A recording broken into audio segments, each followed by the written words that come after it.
اعوذ باللہ من الشیطان اللعین الرجیم بسم اللہ الرحمن الرحیم وبہ نستعین وہو خیر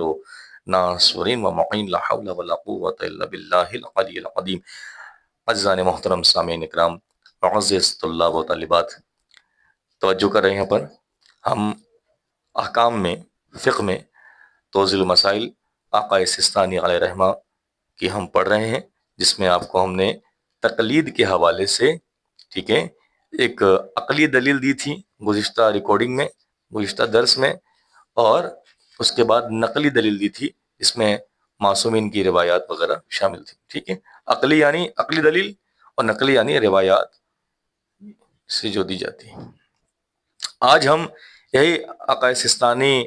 مرجع جہاں تشیع آیت اللہ العظمیٰ سید علی حسینی سستانی علیہ رحمہ کی ہم توضیح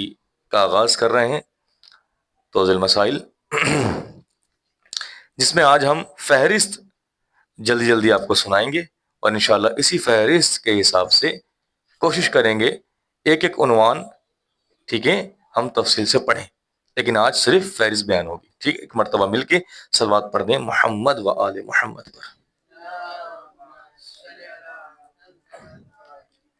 بسم اللہ الرحمن الرحیم۔ یہ فہرست ہے، اس میں عنوانات میں سے جو ہے، جو پہلا جو ہے وہ عنوان ہے، وہ ہے احکام تقلید۔ ٹھیک ہے، تقلید کے احکام بیان کیے جائیں گے، انشاءاللہ آپ پڑھیں گے۔ اس کے بعد احکام طہارت، ٹھیک ہے، احکام طہارت کے بارے میں جو حکم ہے وہ انشاءاللہ آپ اس میں پڑھیں گے۔ پھر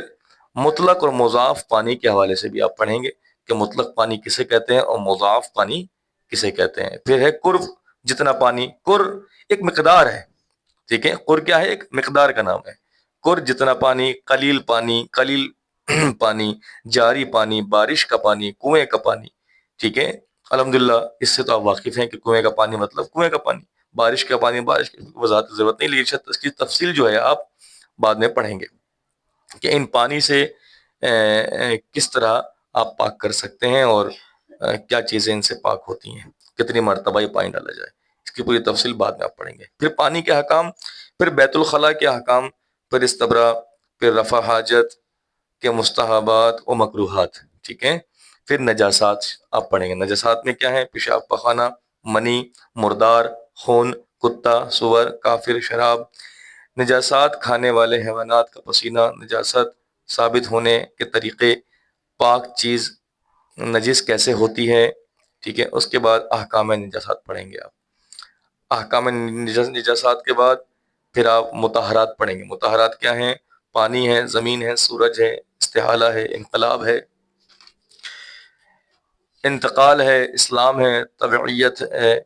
عین نجاست کا دور ہونا ہے، نجاست کھانے والے حیوان کا استبرا ہے، مسلمان کا غائب ہو جانا ہے، معمول کے مطابق ذبیحہ کے خون کا بہہ جانا ہے، برتنوں کے احکام کہ برتن اگر نجس ہو جائیں تو ان کو کیسے پاک کیا جائے، اور برتن نجس کیسے ہوتے ہیں اور ان کو پاک کیسے کیا جاتا ہے۔ پھر وضو کے حوالے سے کہہ رہے ہیں کہ وضو جو ہے طریقہ بتائیں گے آپ کو، وضو کیسے کرتے ہیں، ٹھیک ہے۔ پھر وضو، ارتماسی وضو کسے کہتے ہیں، وضو کی مستحب دعائیں، وضو صحیح ہونے کی شرائط، ٹھیک ہے، کہ پانی کیسا ہونا چاہیے جس سے آپ وضو کر رہے ہیں، اور جس اعضاء پہ آپ کو پانی ڈالنا ہے وضو کے لیے وہ اعضاء آپ کا پاک ہونا چاہیے، ٹھیک ہے۔ سب چیزیں کی تفصیلات انشاءاللہ آپ پڑھیں گے۔ وضو صحیح ہونے کی شرائط، وضو کے احکام، وہ چیزیں جن کے لیے وضو کرنا ضروری ہے۔ جی بالکل، کئی ایسے احکامات ہیں جن کے لیے وضو کرنا واجب ہے، ضروری ہے، لیکن انہی میں سے کچھ ایسے احکام ایسے ہیں جن کے لیے وضو کرنا ضروری نہیں ہے، جیسے کہ نماز میت، ٹھیک ہے۔ اسی طرح اور بھی ہیں مبطلات وضو۔ اب کہہ رہے ہیں کہ جب اگر آپ نے وضو کر لیا ہے، آپ سن رہے ہیں آپ لوگ، جب وضو کر لیا ہے اور کچھ ایسے کام ہیں جو ہم انجام دیتے ہیں جس سے ہمارے وضو باطل ہو جاتا ہے، یہ سب بھی آپ تفصیل سے انشاءاللہ پڑھیں گے۔ آپ لوگ سن رہے ہیں، قانون کھولیں آپ لوگ بھی۔ پھر ہے جبیرہ وضو کیا کام؟ جبیرہ وضو یعنی جب زخم وغیرہ ہو جائے تو اس پر وضو کس طرح کیا جاتا ہے، اس کی تفصیل بھی آپ انشاءاللہ پڑھیں گے۔ پھر ہے واجب غسل، جیسے جنابت کے احکام، وہ چیزیں جو مجنب پر حرام ہیں، وہ چیزیں جو مجنب کے لیے مکروہ ہیں، غسل جنابت کیسے کیا جائے۔ پھر ترتیبی غسل کس ترتیب سے ہوتا ہے، ارتماسی غسل کیا ہے، غسل کے احکام ہیں، اس کے بعد استحاضہ کے احکام، پھر حیض، پھر یہ خواتین کے مسائل ہیں کہ حائض کے احکام، حائض کی قسمیں، اور اس کے وقت اور عدت کی عادت رکھنے والی عورتیں جن کو پتہ ہے کہ ان کے معاملات کے کیسے، ان کو پتہ ہے وقت کی عادت رکھنے والی عورت عدت کی عادت رکھنے، عدت نہیں بلکہ معذرت یہ ہے عدہ، ٹھیک ہے، عدد، بلکہ عدد کہتے ہیں دن گنتی کے حوالے سے، کی عادت رکھنے والی عورت، پھر ہے مضطربہ، اس کے اب اس معاملات میں مضطربہ کسے کہتے ہیں یہ انشاءاللہ آپ تفصیل سے پڑھیں گے جی۔ پھر ہے مبتدعہ، یہ بھی آپ پڑھیں گے انشاءاللہ۔ ناسیہ، بھولنے والی، جس کو پتہ ہی نہ ہو۔ مبتدعہ، جو اس کی شروعات ہو۔ مضطربہ، جو ڈسٹرب ہو، ٹھیک ہے، جس کو اپنے دن معلوم نہ ہو اور اس کے معاملات، یہ ان کے کیا حکام ہیں، ٹھیک ہے، اگر ایسی صورت ہے تو اس کے کیا حکام ہیں۔ پھر ہے حیض کے متفرقہ مسائل ہیں۔ پھر نفاس وہی جو بچے پیدا ہونے کے بعد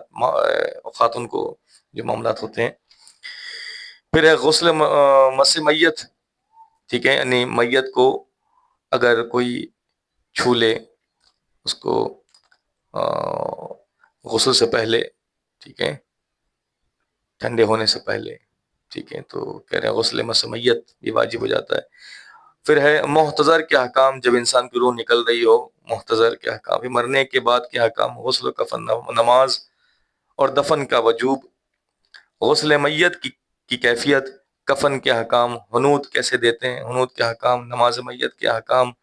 نماز میت کا طریقہ، نماز میت کے مستحبات، دفن کے احکام، دفن کے مستحبات، نماز وحشت قبر، قبر کشائی، اگر دفن کر دیں تو اس کو کھودنا چاہیے، نکالنا چاہیے، اس کے احکام کہ نکالنا صحیح ہے نہیں ہے، مستحب کیا ہے یا گناہ ہے، جو بھی اس کے، یا کس طرح کھودے جائے، حسب ضرورت،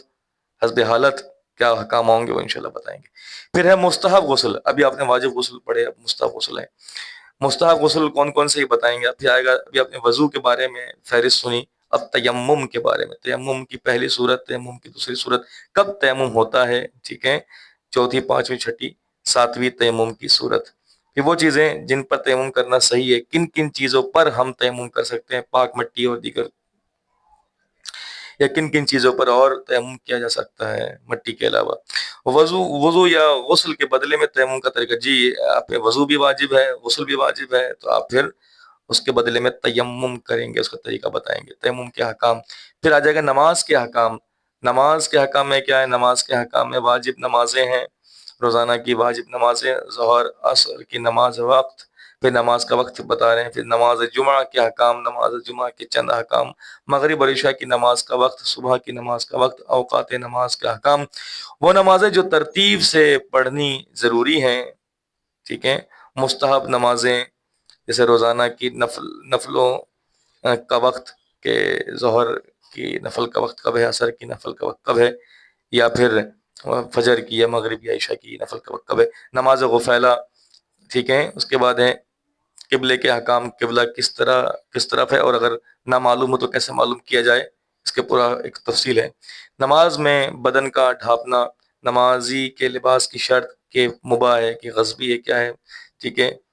جن صورتوں میں نمازی کا بدن اور لباس پاک ہونا ضروری ہے، ٹھیک ہے، وہ چیزیں جو نمازی کے لباس سے مستحب ہیں، وہ چیزیں جو نمازی کے لباس سے مکروہ ہیں، نماز پڑھنے کی جگہ کیسی ہے، مباح ہے کہ غصبی ہے،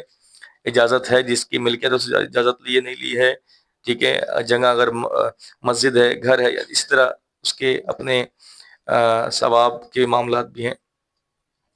اور نماز صحیح ہونے کے بھی معاملات بھی ہیں کہ نماز کہاں پڑھی جائے۔ وہ مقامات جہاں نماز پڑھنا مستحب ہے، جی کون کون سے مقامات ہیں جہاں نماز پڑھنا مستحب ہے، وہ مقامات جہاں نماز پڑھنا مکروہ ہے۔ مسجد کے احکام، مسجد میں داخل ہونے کے احکام، مسجد میں سے نکلنے کے احکام، اسی طرح مسجد داخل ہونے کی دعائیں وغیرہ، اس کے اذان اقامت ہے، پھر اذان و اقامت کا ترجمہ اس میں آپ کو بیان کریں گے۔ نماز کے واجبات کے بارے میں بتائیں گے کہ نیت ہے، تکبیرۃ الاحرام ہے، قیام ہے یعنی کھڑا ہونا، قرات ہے، رکوع ہے، سجود ہے، وہ چیزیں جن پر سجدہ کرنا صحیح ہے، سجدے کے مستحبات و مکروہات، قرآن مجید کے واجب سجدے، پھر تشہد، نماز کا سلام، ترتیب، موالات، قنوت، نماز کا ترجمہ، پھر سورہ الحمد کا ترجمہ، سورہ اخلاص کا ترجمہ، رکوع و سجود، اور ان کے بعد کے مستحبات اذکار کا ترجمہ، قنوت کا ترجمہ، تسبیحات اربع کا ترجمہ، تشہد و سلام کا ترجمہ، تعقیبات نماز، پیغمبر اکرم صلی اللہ علیہ وسلم پر صلوات،